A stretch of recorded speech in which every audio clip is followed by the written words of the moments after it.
হ্যাঁ, গোপালবাবু, শুনছিলাম তোমার জীবনের সঙ্গে ঘটে যাওয়া কিছুদিন আগে থানার ব্যাপার। একটু বলবে, শুনবো যে কি কারণে তোমাকে থানায় নিয়ে যাওয়া হয়েছিল।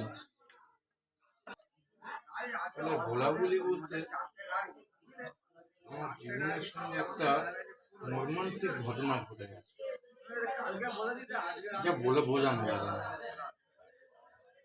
আমার বউর সঙ্গে ঝামেলা হয়েছে। আমার বউ এখন মাঝখানে কোথায় গেছে কেউ কোনো খবর পাচ্ছে না, কেউ কোনো খবর পাচ্ছে না। আমার শ্বশুর এখন থানায় কেস করার পরে আমার থানায় চাপ আসছে।